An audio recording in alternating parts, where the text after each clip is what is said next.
Greetings, Internet. Here I am to give my latest think piece. This is one that I wasn't planning on talking about, but here we are.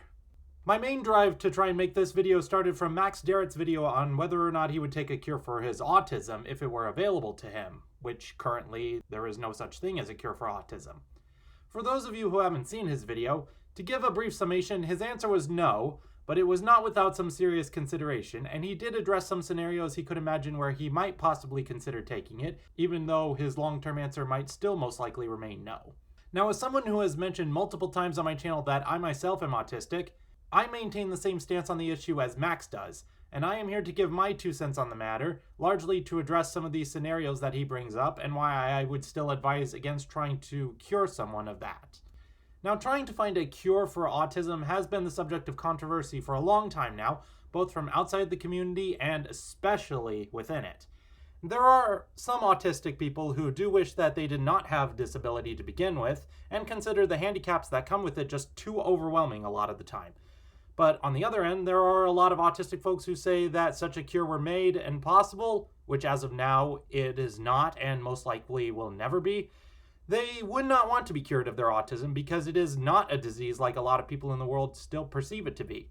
It is classified as a disability, yes, but disability does not equal disease. It simply means that we have our limitations like everybody else. And at first glance, it might seem easy to assume that the potential cure of a condition would make everything better when we live in a world that wasn't designed and sometimes doesn't even seem willing to accommodate our specific needs. But without getting into the whole God-given gift argument that triggers a whole string of fiascos over what God did or did not intend for us to do with whatever we were born with, physically or mentally, there are indeed so many things to consider in regards to this topic. There have been so many long histories of superstitions and disinformation surrounding disabled people that have led to discrimination against said children and attempts to make them conform, like teachers telling kids that they need to be right-handed, aka no lefties, or how, say, deaf children should not be allowed to communicate through sign language. And history has also showcased so many examples of attempts made to breed the ideal form of the human race, or even just breed certain conditions out of existence that involve such actions that are now seen today as downright unethical and deplorable, and even some of the biggest blunders mankind has ever committed. And there are examples of this that even apply to other species, like histories of dog breeding and how certain breeds of dogs have ended up with some certain physical conditions. So we know that our species is certainly not perfect, and while we have made some incredible advancements in our technology that have enabled us to live longer and healthier lifestyles, we've also made some costly mistakes along the way, most of which derived from lack of critical information or consideration for unforeseen consequences. And who knows, maybe if this hypothetical cure for autism was taken by some, their changes in their behavior and personality might not be very drastic. There's no way of being certain, and it would largely depend on the individual, because no two people with autism are exactly alike. Some of us share common attributes that others don't, which is a large reason why there will likely never be a cure for it anyways. The best that we can do is recognize the positive and negatives that come with it, and do whatever we can to cope with or mitigate the negatives. I remember seeing the 1990 drama movie The Awakenings back in middle school, in which Robin Williams plays a doctor who is tasked with searching for a cure for patients who have a rare debilitating disease that immobilizes them without killing them.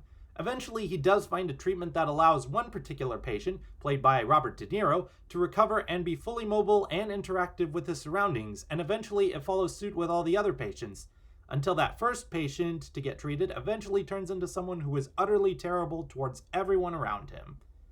And that's all the more reason why, if you decide that having autism is something you wish you could change about yourself, it should not be an impulse decision. It should be something that you think long and hard about doing before you wind up with results that might very well be irreversible.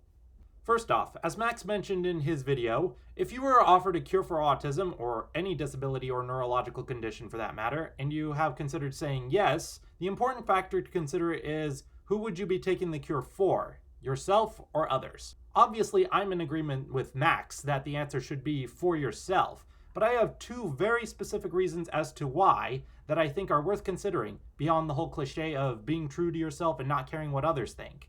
One is that the motivational question should be less, what do I have to lose from doing this, and more, what do I have to gain?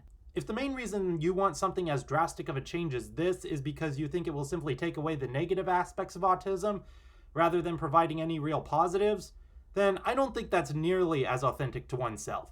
Whenever people make major behavioral lifestyle changes that involve putting forth very hard work and or making sacrifices, especially if it's for a change that is permanent, the only real way that it's done successfully, with maybe a few outliers, is by focusing on the specifics of the pros rather than the absence of the cons. But secondly, if you decide that you want to take a cure for autism just so not to be the subject of stigmatization or marginalization, that not only doesn't sound authentic to oneself, but there's also no guarantee that it'll work. In the Dr. Seuss book The Sneetches, which can be an allegory applicable to many forms of prejudice beyond just racism, when the plain-bellied Sneetches take the opportunity presented to them to get stars printed on their bellies in hopes that they'll be accepted by starred-bellied Sneetches, the starred bellies instead retain the mindset of, we are still better than you, and opt to get their stars removed to continue the distinguishing and segregation, and that just starts a whole vicious cycle. There are simply those who might have a deep-rooted contempt for you and or some sort of superiority complex or love of power that motivates them to propagate this supremacy mindset, no matter how much you try to convert yourself to appease them. Also worth noting about the story of the Sneetches is the moral that you should never just up and take someone on an offer to magically fix you, because that certain someone might very easily be a scam artist looking for someone to exploit. And there are certainly examples out there of scammers who would be all too eager to exploit autistic people. But how about other more personal reasons that someone might want to be cured of being autistic? Beyond the stigmatization and marginalization, there's also the matter of physical pain and discomfort that accompanies having even higher functioning autism like I do. I'm no stranger to sensory overload, certain loud noises that feel like they're screaming into your ears, being sleep deprived because your mind is involuntarily going a million miles an hour and because you can sense the imperfections of your mattress, how my mind defaults to the fight or flight mode when I get bombarded with so much information to take in at once, how I get so wound up in certain events that I feel like an alarm clock about to go off any second. All that causes such palpitation of the heart and blood pounding through my veins till it gets to the point that it feels like my entire body is just going to explode open at any minute. Even with these experiences in mind, even to the point where the discomfort and pain seems at its most unbearable, I still wouldn't ask for a cure just to be free from it. Mostly for the reasons that Max has argued. The pain may be valuable and even necessary. In moderate amounts, of course, so that we manage to get past our moments of breaking down, we gain experience, we build character and endurability, we become better at confronting our problems head on, all that. But then Max brought up the topic of, what about our moments of pain that feel completely unnecessary and non-beneficial? Like if you were done wrong by others who seemed to be willfully unaware that they were hurting you, like if this was some sort of pain you gained nothing from in the aftermath, and that all it would do is just fester and get worse over time. The best advice I can give in regards to this is to bear in mind, you are not alone on this. Every person on the planet, marginalized or not, has their own cross to carry. Every one of us at some point in our lives experiences times of unbearable, sometimes meaningless pain. Sometimes due to an accident or condition that affects you physically, sometimes from the loss of someone or something near and dear to your heart, and sometimes because of the cruelty and insensitivity of others. And actually, if you look at it that way, that in and of itself carries its own set of benefits. It brings us together, helps us connect with one another, and helps us develop empathy. We all have our personal scars, some which we share openly, and some we share only with those we trust, and some we keep to ourselves until we've been able to figure them out thoroughly for ourselves. In fact, for all this reputation that autistic folks are lacking in empathy due to failure to pick up on social cues and the like, it's really more often just the opposite. It's why a lot of autistics can, say, connect with animals more than humans. We see so much of ourselves in them, and we have some understanding of what they have to go through because we realize that we are all creatures of this planet, and we don't believe any creature to have any less value on the planet than any other. And bear in mind, people do hurt each other without meaning to, sometimes even with the best of intentions, which is why it's best not to assume the worst in a person and immediately declare them a lost cause. They might be capable of recognizing the errors of their ways and doing whatever it takes to better themselves. But if they really don't care about what they've done to you or have any interest in getting better, then I say you don't need to continue carrying the burden of what they've placed on you. We just need to focus on being the best versions of ourselves that we can be, and not letting ourselves be defined by our own mistakes or misfortunes. Here's another thing to think about regarding a potential cure for autism. What if rather than helping reduce stigmatization towards autistic folk, it only increases it?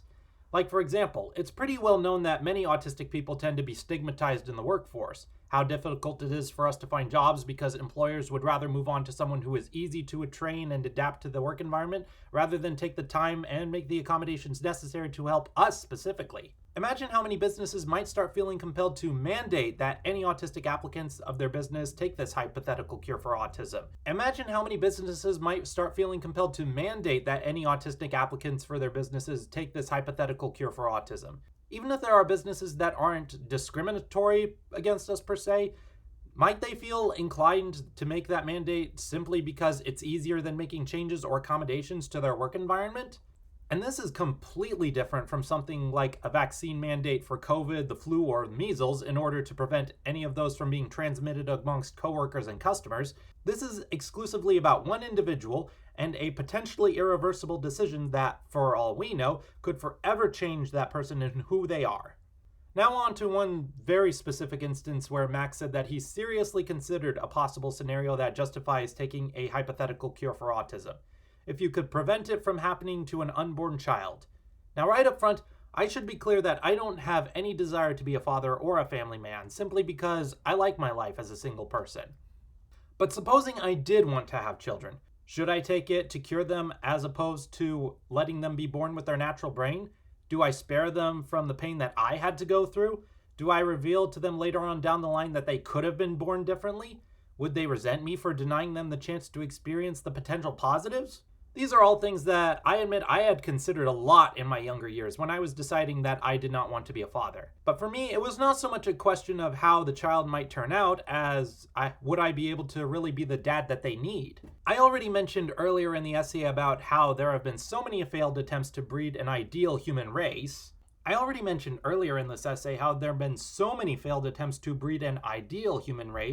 But the truth is that no matter what brain a child is born with, every child will have their own needs that are unique to them, whether they be physical or mental related, which is why it is always important to be sure that if you want to be a parent, you are ready to go out of your way to accommodate whatever your child's needs are right now and any other needs that they might have down the line.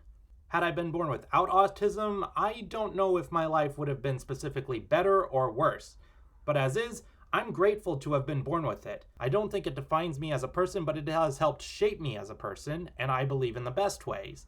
And I would not trade that up for anything for all the reasons I've listed above. And if I wanted a child to experience the same thing, I would go out of my way to ensure that child has the best possible chance to make their way in the world, as well as the chance to decide for him or herself how much he or she wants their autism to help shape their identity, just like my mom did with me. And the final topic I would like to address in regards to the question about a hypothetical cure for autism is how serious the loss would be if these positive attributes were to be sacrificed. Are they worth keeping at all cost, or are they worth giving up if it means less struggle? Since superheroes are a point of admiration and inspiration for a lot of autistic people, and indeed a lot of people in general, let's look at them for a minute. Like, just a quick example, spider powers. We've all seen the cost as well as the responsibility of Peter Parker's decision to be a superhero and how it makes a struggle for his personal life, how it makes him not only the target of supervillains but also adversaries amongst the crowd, and how it affects those whom he loves.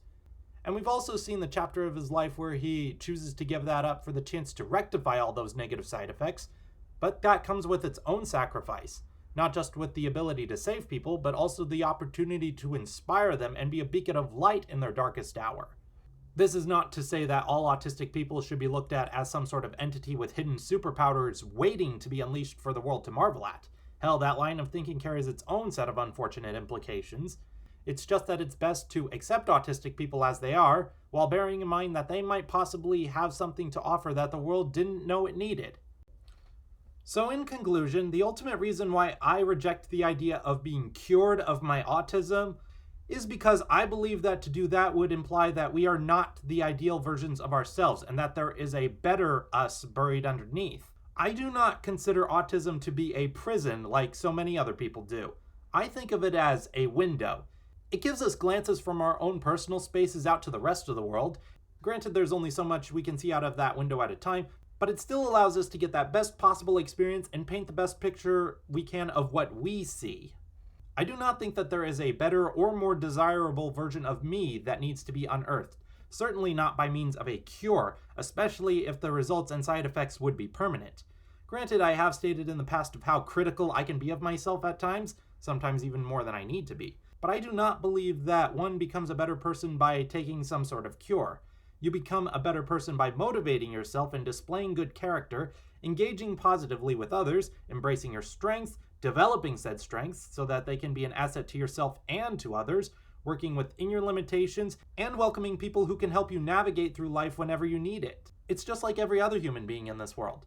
We as human beings are fascinating creatures. We make amazing discoveries that help improve our lifestyles, but that does not mean that we are meant to be free from struggle altogether, because doing that would mean that we are free from growing and learning as well. This was something I did not appreciate or even believe when I was younger, but with the experience I've gained and the multitude of people I've talked to and connected with, I've found value in walks of life where I never expected to find it. And I doubt we would get that same kind of experience if we were flawless and did not have those imperfections, and we would just end up like robots or some sort of deity. I believe that the only realistic way for me to be the best possible version of myself is to simply be myself. And that is important not only for autism acceptance, but the acceptance of diversity in general. Thank you so much for watching. I look forward to hearing your thoughts and any additional input that you might have, and until next time.